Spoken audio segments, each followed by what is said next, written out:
So welcome to the lunch table, everybody. Food for thought. I'm Nico Blitz. Shout out to my next guest, Melissa Polinar. Hello. What up? Hi. Also, FYI, it's Filipino American History Month. Yeah, amazing. You know? That's awesome. Yeah, I'm happy to have you here. It's a perfect time to do this. I love fall too. Yeah? Yeah, Well, because you're from Texas, so then you don't get the fall too much. Yeah, I really miss it. And we only have hot weather, wet weather, and cold weather. Wet weather? Yeah, it's just rainy for a little bit. Yeesh, Yeah. I can't do that. Yeah. See, I'm from the Bay, so I'm just used to like all the fog that circles around San Francisco. I can just cuddle up. I love Bay Area weather, actually. I love the scarf weather and like coats that are not too thick, but you feel kind of enwrapped in something. Are you up there pretty often? I find myself there a couple of times a year, maybe. Okay. Well, because two of my good friends, like Jeremy and Gabe. Oh, really? Yeah. They're from there? Yeah. Yeah. Of course you Now, would shout know. out to them, man.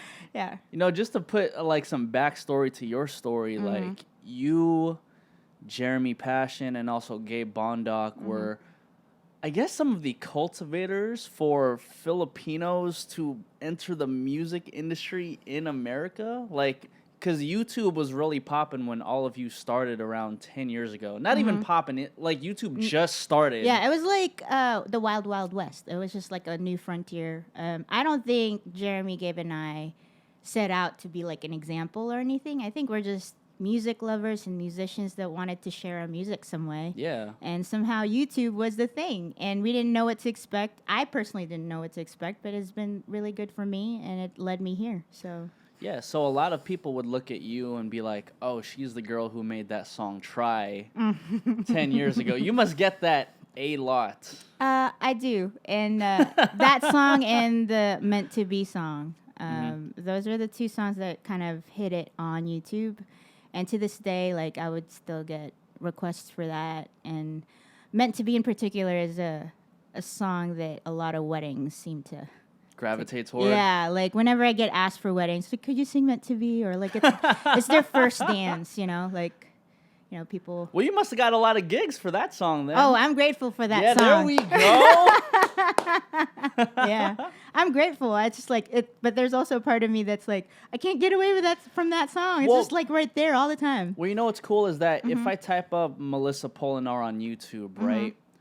Try will come up, the 10-year-old video, but then Try 2019 will also pop up too. So I did something and I was like, okay, I'm going to watch the old video first. Okay. Quality is great for that time, horrible for this time. Yeah. And then when I see the 2019 video, even the audio sounds much better. You have like a pianist in the background too, and everything's just so much more amplified. Of course, because first of all, I actually put in money in that.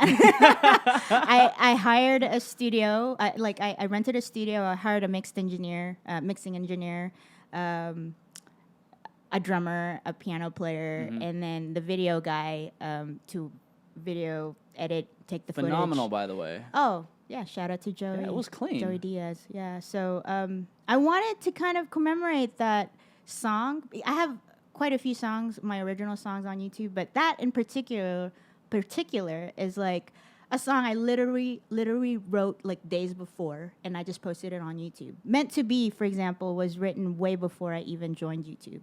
I wrote it for a friend's wedding. So when I entered the YouTube space, it was already written, and I just played it. Yeah. Whereas Try was kind of like an original within my YouTube kind of tenure. Your start, Yeah, yeah. my start. So there was a lot of like, I didn't know if people were gonna like this or, you know, vulnerability behind But even it. back then, were you thinking, like, you probably weren't even thinking about numbers, this is going to get hits, I'm just No. going to, like, post it now, because looking back at content from even 10 years ago, like, a lot of the content just seems so pure and unforced. And I missed it. I missed that stuff so much. Like, you know, I'm just a kind of a nostalgic person maybe, but and I love the rawness of it. I love like when performances are a little like, you know, not too clean or you know, you just see somebody just sharing their heart, with their song. It's like listening to a song on vinyl versus listening to like its purest form that you can download on iTunes. Yeah. Sometimes you just like the crackle. Yeah. Yeah, exactly. And that was the time that I made connections, like a lot of friends to this day. That's how I met Jeremy and Gabe. It's through YouTube, really. I mean, technically I met Gabe through like a show, but what was that show? It was like 2008, somewhere in Redlands, California. And I didn't know, we were in the same lineup, and I didn't know who he was. I was pretty new to the whole scene. The organizers flew me out from Texas to be in that show. That's crazy. Yeah, and nobody knew me really, and I saw him, and then all these girls were like crazy over. It's like, who's this dude? Yeah, that's what I thought. And Jeremy, I met through MySpace because he reached out to me wanting to write a song with me. We were fans of each other, like from a distance. He didn't even think I was Filipino. I didn't think he was Filipino. We were like, you're just like fans. You guys are dope. Yeah, we're just fans of each other's work. And he reached out to me and he said, like, I'm working on this song about like my current relationship, and it became a song called Paper Airplane. And so because of the YouTube connection and all that stuff, our friendship kind of solidified through the years, and like I'm still touring with them. Yeah. Yeah, it's kind of cool. It's kind of crazy thinking you make a friend like, what, 11 years now? Yeah, 10, 11 years now, and you guys are still doing the same thing over and over again. Yeah, I mean, to be honest, I didn't even know I would last this long. You know what I mean? Like, I thought I was going to go back to school somehow and, like, do another job. What, be a nurse? Probably. I just don't plan. Like, I didn't really plan to, like, be doing music for 10 years, but like one thing leads to another, and I'm still doing it, and I absolutely love it. I feel so blessed that I'm getting to do this and like getting to meet like fans through the years. Some of them grew up with our music, which is kind of makes me feel old. So crazy. Makes me feel old, but makes me feel at the same time like, man, this is amazing that I get to do this. Like, yeah. Like I'm sure during the time that I was on YouTube, all these kids didn't see a lot of Asian women playing guitar. Oh, for sure. And sharing original songs. Like, I think we were so underrepresented. Still, we are underrepresented that all these kids who are now like in college or married or all of them, like they grew up with our music. And so I think even like touring with Gabe and Jeremy, we get to see them in person. We don't just get to see them like through YouTube comments or Instagram comments. So it's really like heartwarming for me and fun. Well, I will say this, being from Daly City, which is the mecca of Filipinos in the United States, right? Yeah. You can go to the mall, you can go to your community college, you can just walk along the street. You will see some Filipino kid with an ukulele or a guitar. And I have to thank you, Jeremy and Gabe Bondoc, for that. Aww. As annoying as it is to see that many people with that much stuff, I'm just like, I could bring it down to maybe 3 or 4 people that helped cause that movement. Because especially being in the Filipino community, it's like, we're only left with like 2 choices that our parents want us to do. You know what I mean? I'm not even going to mention those choices anymore because I talk about them so much. So even you being in music, like, what was that conversation like once, you were able to go to California, do a show with Jeremy, and you're over here telling your parents, like, I'm just going to do a show out in California right now? Well, my journey didn't start there. I was 16, and I loved music all my life, like a typical Filipino kid, had piano lessons, violin lessons. I was classically trained for 10 years. Get 100 on karaoke? I try. I actually am anti-karaoke. Oh, I'm so sorry. That hurts. Whenever... All right, the podcast is done, everybody. So this is what happened, okay? So whenever the family like puts on like the magic mic, I usually kind of subtly leave the room, trap myself in the room. It's like, where's Melissa? What's going on? And I just like, oh, sorry, I'm in my room studying. Yeah. Good excuse. I'm a very introverted kid. I still am, and that's why I started to write songs. It was my way of like, I still love music, but I wanted to express my words and my lyrics and melodies. And when I was 16, funny enough, I got a songwriting deal with Warner Music. Yeah. That's so early. This was before YouTube. Yep. Nobody knows. Wait, that's crazy. Yeah, nobody you got knows. the exclusive. Yeah. Well, I've been telling people kinda. this, but like a lot of people think that I started on YouTube. But I had a couple years on my belt writing songs under Warner Music as a teenager. How did Warner even discover you back then? Because this is pre-internet. Yeah. Yes. I was just playing out coffee houses. Yo, that's ill. Fun. Yeah. Yep. And then this dude just came up to me. He was like, "Hey, I'm from Warner Music," and I was kind of I was jaded. I was like, "Are you really?" You live in the WB Tower, don't you? But anyways, I gave him like a little demo. My brother and I recorded in our room. It was really rough. I will never release that.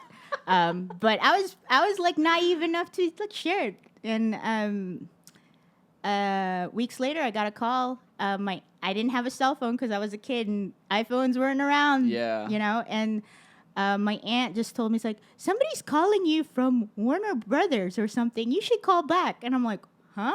Warner Brothers. Yeah, so Warner Music. So anyways, long story short, I got a songwriting deal with them. So that it was like a development to like help me.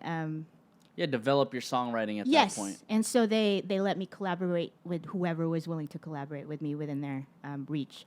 Who were you collaborating with at that time?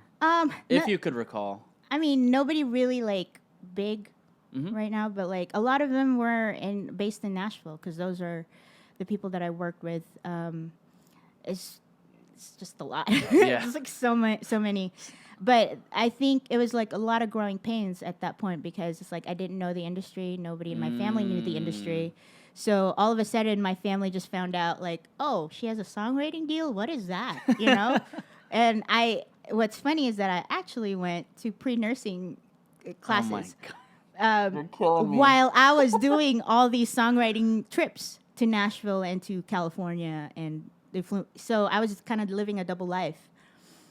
Yeah. What? Yeah. You're crazy. I am very crazy. So anyways, did you have like an extra 3 hours out of your day? Did you live like 27 hours? Oh yeah, I don't know. What? I don't know how I pulled it off, but it was definitely a lot of conflict in my heart at that point because I was like, I really want to do music, but I know my family would opt for me to do nursing, obviously. But eventually, I just kind of like made up my mind. I was like, I'm gonna stop for a while. I'm gonna move to Nashville. So I moved to Nashville for a couple years and did more writing. And when my deal was over, I went back home to kind of recalibrate myself. And then YouTube started to happen. So that's the story before then. So like that's why I didn't know a lot of the Filipino community then. You know, I didn't know the Filipino artists that came from the Bay, like Gabe and Jeremy. I didn't know them personally. It wasn't until like I stumbled onto Jeremy's music on MySpace. It wasn't because he was Filipino, and I didn't even think he was Filipino. So so it's kind of like and I grew up in Texas where, you know, there weren't a lot of Filipinos in my community in my city. I was like the only Asian in my high school class, you know. I was that kid. God. I was that token Asian friend. That sounds rough. It's rough, but I didn't know like any better. I was like, I assimilated. I thought this was gonna be my normal, right? And so when I started doing the YouTube thing, and then all the Filipino community, Asian community started to notice me, I started doing all these events, right? Filipino club, Asian club. And that's when I was more exposed to like, oh my goodness, I am not the minority in this room anymore. Yeah, right. Yeah, so it was definitely like a change of pace, and I feel very blessed that I got to do that because it's like it's something that I kind of longed for as a kid because I wasn't exposed to a lot of diversity growing up.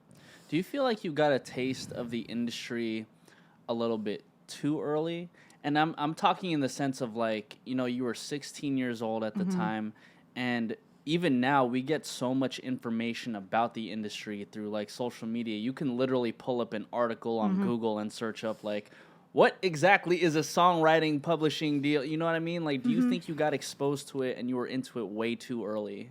I don't know if it's way too early. I think everything happens as it should. And I think I learned a lot early on. And, yeah, sure, there were a lot of growing pains and a lot of things that I didn't know I should have known, maybe. it would have been cooler if I knew more, like if I had Google and all that stuff to kind of figure out what I was dealing with. But I think I liked how I went about it. Like I liked how I was just firsthand just getting to know everything right off the bat. And I was just, you know, I don't know, I'm blessed to have, even like looking back now, even though all the things that I had to go through there, I know what I want more. Like at this point in my career, it's like I know what I want, I know what to avoid, I know, you know, what other things that I can explore, you know, because of my experience in the past. So what were some things that you learned to avoid early on? Working with people who you don't like.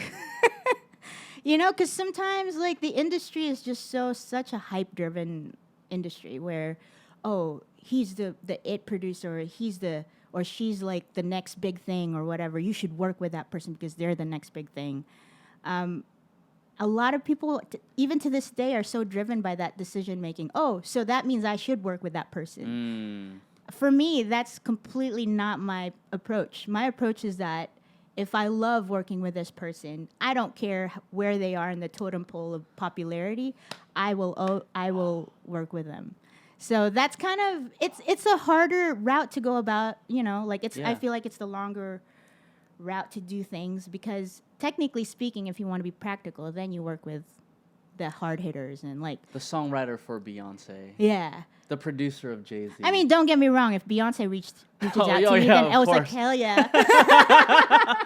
So you're saying you didn't take the opportunity to write for Beyonce? No. If she calls, then I will definitely go. Yeah. But, you know, yeah, so that's usually the thing. Like, if you're caught in that whole, like, I need to work with 1, 2, 3, 4, 5 because they're, like, the best decision, then I don't know. You get into the rat race instead of relationship. Like I love having relationships with or have friendships with my producers and songwriters, and it makes the creative process so much better.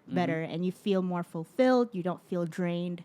Because if you work with terrible people or people who are so egotistical, it's going to feel like a job, right? Exactly. Yeah. And that kind of defeats the purpose why I went into music and not do nursing. Guys. That's so crazy. Because I get a lot of comments from people about, like, you know, why are you interviewing, like, so-and-so? Why are you talking to blah, blah, blah and having him or her on your podcast? I'm just like, because I genuinely feel the music from the other side. Yeah. I don't care if the fool has 1,000 followers. I don't care if the fool has 30,000 or 1 million followers. I don't care. The fact is, I listen to the music and it resonates with me.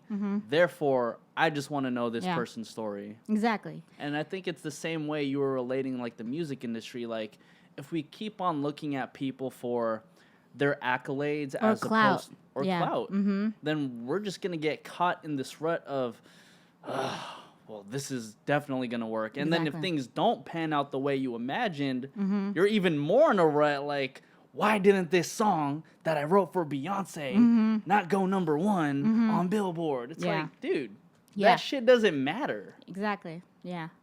And, you know, relationships is definitely like a key for me. And so what I learned from back in the day is that, backtrack. In Nashville, they would totally just let me write with whoever was available. So it was like I was going on blind dates every day. So it's like I didn't even know who this dude is or these people, but they just kind of threw me in the pit and like, hey, write hit songs with these people. Oh, jeez. But you know, as much as that sounds harsh, it's like it made me stronger in terms of like I know what to approach, like what kind of people like I to adjust to every collaboration, like the energy in the room and like who's a little bit more egotistical, who's easier to work with, who's like all that stuff. You get to learn a lot of people's personalities, you know, like, you know, baristas, like Starbucks workers, you know, they say that you get to know people through work, you know, because you deal with people every day, right? But I think if you're a songwriter for a long time, not only you get to meet different kinds of people, but you actually get to know them like deeper. Like you're almost like a psychologist almost, because when you write a song, it's like you get to like, hey, some people like would tell them like their latest breakup or how they grew up and like all the information that you wouldn't normally find like at a Foot Locker exactly. or a Starbucks. Yeah, so it's like that's kind of cool. Not only do you get to know people on the surface, it's like there's a deeper level when you actually like write songs with them. So, and I'm sure like you being in the studio with the countless people that you've been in, you've learned to learn more about yourself. Yeah. Writing these songs. And you learn how to communicate your thoughts. And I'm still working on it, but like when I'm self-proclaimed introvert, I can trap myself in the room and just like not see a lot of people. Yeah. But I have worked on through the years that if I'm feeling sad or feeling all these things that I learning to communicate that verbally to people. And I would say that songwriting and collaborating with songwriters have helped me with that, because you have to like tell them like, so is this song going to be sad? Like, what are the words to put in these in this song to make it feel sad or whatever, or happy, whatever emotion. Then you start using words, and then it helps me communicate. Like, you know what I mean? Like That's why when you said you were an introvert, am. It even says introvert on your Instagram, and I'm just like, I don't believe it. No, like, I am. Not one bit. Yeah, dude. Like I so am.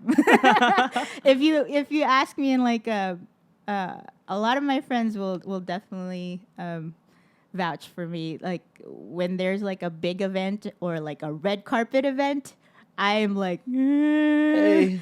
You have to kind of like kind of pull me like slowly but surely in order for me to like actually do it. It's not something that I'm like, okay, let's do it. Yeah. But I realize that sometimes you got to do that stuff. You got to go out and like meet people in the industry and all that stuff. So, shout out to networking. Yeah. So, speaking of people that you've been in the studio with, some artists that I've really looked up to over these past years is India.Arie. Oh, yay. Yeah. It's India.Arie. You know that song? She has a couple other records. I Am Not My Hair. Like your little bun right there. Oh, yeah, man. My girlfriend, she met me when I didn't have this bun or anything. Okay. And then slowly over the years, she was just like, why are you growing that bun? I was like, I don't know. I just always wanted to grow one. All you have to do is like sing that I am not my hair. I tell people that like it holds an extra part of my brain type of thing. Cool. But that's my BS answer all the time. But so working with her, I think you also toured with her too. Yes. How did that relationship formulate? We have technically been known each other for years. Like I would say 4 or 5 years now.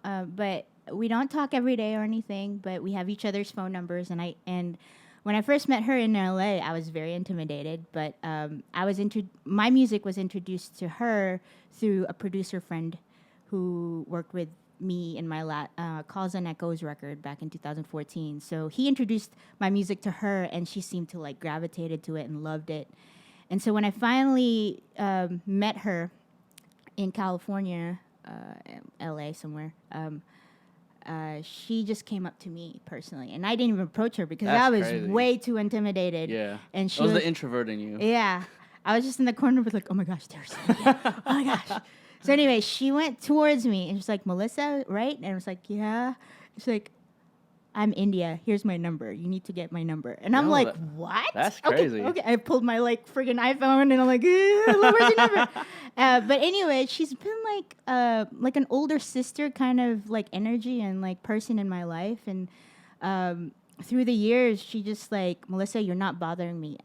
Text me anytime and all that stuff. I've actually confided in her in some things. And like, when I was going through a rough patch emotionally and I thought she had like a really cool perspective because she's an artist as well. Like, she's also a musician that like goes through the same similar things that I go through. And one of our conversations, she asked me, it's like, Melissa, what are the things I can do to help you with your career? And I was like, well, if you're touring one of these days, I would love to open for you. And I thought, this was years ago, many years ago. And it's like, okay, you got that, all right? And then years passed and she hasn't really released a record. Mm-hmm. And this year she finally released a full-length record called Worthy. And obviously, right after, a record, there's always a tour. Mm-hmm. And she finally announced that she had a tour. And I was like, oh, and in the back of my head, it's like, I don't know if I hope she asked me to tour with her. This is the favor that I asked. Yeah, but so long ago. And I convinced myself, well, but if she forgot that she offered that, then that's okay, whatever. I didn't really hype myself much, but then I got an email from her manager, and then she's like, oh, India wants for you to hop on a few shows That's with her. That's a blessing. Yeah. So when I saw that email, I was like, yeah. All you had to do was ask. Yes. So I opened for her for like 5 shows on her tour. Definitely. Which cities?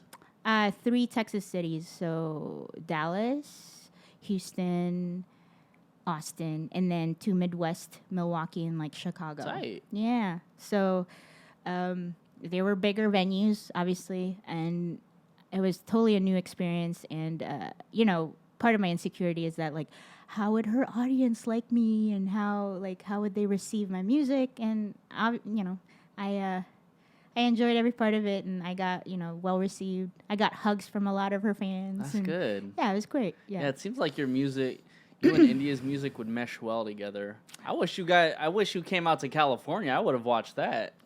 Oh, yeah. Well, she did have an LA show, but I didn't open for that, unfortunately. Yeah. I was hoping. Well, that's what I'm saying. I wish you would have been on that show, too. I would have been like, oh, nice. Well, maybe if she's going to tour more next year, maybe. I don't know. We'll just speak it into existence. Yeah. We'll see. So earlier you had mentioned that you would confide to India when you were going through a rough patch. Yeah. What was that rough patch? I think it's just like a lot of artists struggle with like their worth and like, am I really contributing something good in this whole scheme of things? And again, it's like there's just so many artists out there. It's like I don't know, like a lot of self-doubt. And then sometimes I get into these seasons of like not writing a lot of music or not even performing a lot. So it's like I get into this I don't know, like self-doubt. Everything is self-doubt and insecurities. And so when I talk to even my family or friends, and they will, a lot of what I get is like, no, don't feel that way. Don't, like it's like just brush it off kind of advice. But for her, it's definitely like she gets real with you. And I posted something one time on social media that like, oh, I haven't been writing new songs lately and I feel bad, that was in a nutshell. I worded it differently. And she actually messaged me. She saw that post and she messaged me and she's told me that like, everything has a season. If this is the season for you not to write music, so be it. Just play shows, watch movies, spend time with your nieces and nephews and family. Embrace that season. You don't have to write 24/7. And for me, like, I am kind of like, I get scared that if I don't write songs all the time that I would lose it. Like, there's that fear in me that I'm like, I didn't write a song for a whole month. I don't know if I can write a song again, like it's a lot of anxiety around it. Maybe a lot of artists go through the similar thing. So so now I'm kind of leaning on that whole, if it's not the season for me to write a song, then that's fine. I mean, I think it goes with anything. I think being in this industry where realistically nobody is telling you what to do or how to do it, and there's also no guarantee to like you're gonna get to the point that you think you're gonna get to. I think what's important is that we have to recognize when we are burnt out, because without rest, we're not going to be living until we're 100 years old, you know what I mean? And the more we just try to keep on taking a stab at it and not recognizing like, okay, this isn't working for me right now, the more it's just going to continue to not work. Yes. But you know what, though? There's that kind of, that saying, I'll sleep when I'm dead, kind of like mentality in the industry. I don't believe in it. Okay, but good. it's been ingrained subconsciously, I think, with a lot of people who love to work hard for their to get to where they are. It's it's like, I'll sleep when I'm dead. Like, kind of like, it's like a bragging right that, you know, you just keep working till you don't have any energy. But at the same time, it's like, now I'm at that point, like, if you need to sleep 10 hours for one day, Go sleep. do it, you know? Yeah. Like, yeah, so, and don't feel guilty about it. Like, sometimes I would do that, like, man, I missed out a day. Like, you know, I get really, like, really anxious. It's because what's engraved in our heads in this industry is that it's a race. Yes. It's a rat race. Like, who can get to this point first? Who can catch up to, like, the next trend? Oh, I need to work hard before somebody else hops on this trend that I think I'm about to start. Exactly. But you get caught up in all those things, and I think back to your point is that it kind of loses... You kind of lose your love for it the more you try to compete with one another. For me, it's not even competing. It's more of just, like, missing out on things. Like, missing out on, like, an opportunity. Because, you know, being an independent musician, there's no 9 to 5. It's like you create your own opportunities, you create your own connections, you create pretty much everything. So if you kind of sit out for like a couple of days or a couple of weeks, you will miss an opportunity. But then, and that's what the anxiety comes in, where the anxiety comes in. It's like, oh, I'm going to miss, like, you know, writing with 1, 2, 3, 4, 5 that I promised I'll be working with. So I get really anxious that way, but I have allowed myself to think, well, there will be another time that I will work with them, and that's fine. You know, like, I have to kind of be kind to myself in that regard. Because the last thing you want to do is actually be in that session with 1, 2, 3, 4, 5 and be in such a very weird, crappy, I don't want to be here type of mood. Yeah. So, I mean, it's ebb and flow, you know? Like, sometimes there are seasons where I'm writing a lot. Like, this past couple of weeks, I've been very creative in writing, collaborating with a lot of people. But then, you know, as holidays come in, then it kind of slows down. But yeah, creative. It's so crazy. Yeah. Just because earlier I was thinking of, like, how Q4 is always the dead season for everything in media. Yes. Creative industries, yes. It's crazy. And so I was thinking about, like, damn, I'm slowly seeing everything, like, slow down just a little bit, like, in terms of, like, the interviews and all that. And I'm over here like, okay, well, it's either my time to kind of just chill out or I could find different ways to incorporate the people who end up getting flushed through to LA. You know what I mean? Like, and I think as a creative, you have to think about, like, even if you're dedicated toward one direct way of doing things, there's always another route you can go to fulfill that creative hunger that's inside of you. Yeah, exactly. And it's, for me, it doesn't have to be music. You know, it could be like painting or something like that. Yeah. So, yeah, you just... It could be watching a movie. Exactly. You know, I just watched The Joker the other day. Me too. Yes. Dude, that was intense. It was a great movie. It was intense. Thank you. It was so intense. I have mutual friends who executive produced that movie, so I'm kind of, like, in a way, kind of proud of them. I mean, I don't know what executive producers do, but you know, they're part of that whole team, and I didn't know what to expect, but I know Joaquin Phoenix is so, like, amazing. What an amazing actor! Crazy. Yeah. I think he really solidified himself amongst everyone else who had played the Joker previously. Yeah, I think he was more intense than what's his face again that passed away. Tip of my tongue. Joker actors on Google. Jared Leto. No. Before that. No. Shoot. Sheesh. Yes. Joker actor passed away. Yeah. Shout out to Heath Ledger. Yes. Shout out to Heath Ledger. Yeah. Heath Ledger was peace. Like the I haven't seen the Jared Leto actually version of Joker, but yeah, that on Suicide Squad, that one was kind of, it was different. Yeah. It was different. I think the Joker over there was a little bit more active in that type of sense. Like animated? Like more animated, whereas the Joker for, you know, Joaquin Phoenix and also Keith was just more like evil. Yeah. And like I kind of just enjoyed anarchists, that. like it doesn't believe in anything. They just like they live in chaos. Yes. And they're okay with it, and they're like fed with that whole chaotic like there's no rules, kind of like it's scary. Like when you actually actually feel scared, they're doing a great job. Yes. You know. So I want to ask you this because ever since I watched the movie, I've been like racking my head because a lot of these reviewers online just do not understand what I'm trying to convey. Okay. And so knowing the Joker's backstory, right? And I don't want to like spoil too much for anybody, but understanding the Joker's backstory, can you sympathize for someone like that, knowing that he will do what he eventually does? Sympathize. So somebody who, let me just kind of break it down. Somebody whose mother, he killed because he obviously has like mental problems, right? Abusive past, abusive when he's older, and society just doesn't accept him for who he is. Can you sympathize with a person like that who has the potential to fuck up a Gotham City? Can I sympathize? I sympathize the history, but I will not sympathize the present.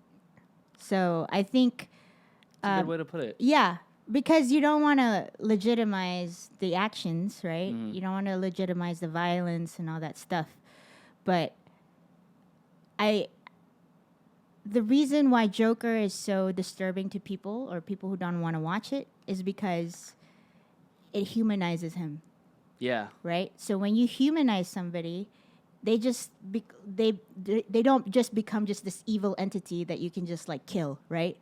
Because and that's what like a lot of wars do. They dehumanize their enemies. Like World War II, all the wars in the past, they dehumanize the enemy in order Spain to the Philippines. Yeah. Exactly. To make it easy for us or for the people to kill. So the Joker, even though it is fiction and it's friggin' comics, DC Comics, it's like it bothers people that it humanizes Joker, right? His past is, whatever. So it makes them uncomfortable, and people think that if you sympathize with his past, that means you sympathize with his actions. No. Yeah. You sympathize his history, but not his actions. So, somebody could be abused as a kid, but not kill people, right? Yeah. So that's it's true. like, that's it's a double-sided coin. Yeah. So, and that's the thing. When you humanize a person, it's not black and white, right? So when I see somebody who's a bad person, I can't just look at that person as completely evil. I have to say there's something that happened in the past, or a person is layered, and it takes a mind that's capable of nuanced thinking. For people who are simpler minded, who wants black and white, then they get uncomfortable. I'm like, you're just all the backlash that's going on with Joker. But I think the feeling of being uncomfortable in these kinds of movies is kind of like a good thing. The movie actually made it worth it, I think. Yeah, I think it really is a good thing, because I think the way I was viewing it too is that the Joker is a very extreme example of what could happen if society doesn't pay attention to those who are mentally ill. Yeah. To those who are in very poverty-stricken situations. Disenfranchised. Exactly. Just away from society. And I think after watching the movie, it builds up this conversation of we need to focus on these places a lot more. The same way, like, a song can really focus on that type of situation. I think it's the same way why people from poverty-stricken areas have people who become the superstars, right? Like a lot of people in hip-hop, they came from those areas, and it's because those areas need to feel like they're being represented or their story is being told in some way. Yeah, so music is not only a form of healing, but it's also a form of expression, right? So it's like if there's a group of people who are suppressed in some way, whether it be social or economic. I see a lot of creative, amazingly creative people from that, areas. And and again, it's a very layered topic, and I think people just need to kind of accept and understand that everything has a lot of layers and so many nuances, and the fact that like a movie like Joker make people uncomfortable actually solidifies the effective. It's brilliance. Yes, exactly. And if you don't agree with this, I mean, it's very violent. Don't bring your kids in there. That's what I'm just saying. Yo, I'm so happy we got to talk about the Joker because that's been racking my head ever since like Sunday when I watched it. And I'm like telling my girlfriend like, ugh, no one gets me. Yeah. No one understands. No. It's a great cinematic experience. Yes. Just need to prepare yourself emotionally. That's all. You probably didn't even think we were gonna get to this part of the conversation. Oh, I didn't care. I'm down for whatever. I didn't know what to expect really. So. Oh, shoot. Melissa Polinar. Thank you for having me. Of course. Did you have Well, before we wrap everything up, Good News is a really good song. Thank you. What was your best good news as of like recent memory? Best good news? That's kind of like a double. It's like double negative, I guess. Last year I had a really terrible year because of family stuff. I had a nephew that almost died when he was born. I had my dad. He suffered through a heart attack. But the best good news are both of them are thriving. So that's the best good news I have. Shout out to good health. Yes. Shout out to your family. Yeah. Making it through. I'm happy to see. To know that they're like live and well and they can still listen to your music. Aww. Do you have any projects coming out in the near future? Nothing in the near future. I am working on a lot of music writing and for other people and perhaps a side project. I don't know how that looks like yet, but just kind of getting back into the creative juices and making it work. There we go. Looks like the seasons are changing, Yeah. Love it. Melissa Polinar, where can everybody find you? Where everybody can find me? Just Google, I guess, my name. Just make sure to know how to spell my name. Spell it out for the people. Melissa, Melissa. Polinar, Polinar. So if you won't remember that. Melissa means honeybee in Greek. Yo, that's tight. And Polinar sounds like I'm pollinating the world. There you go. Perfect. We're done. Nico Blitz, the lunch table, honeybee pollinating the world, and we are officially out. Yeah.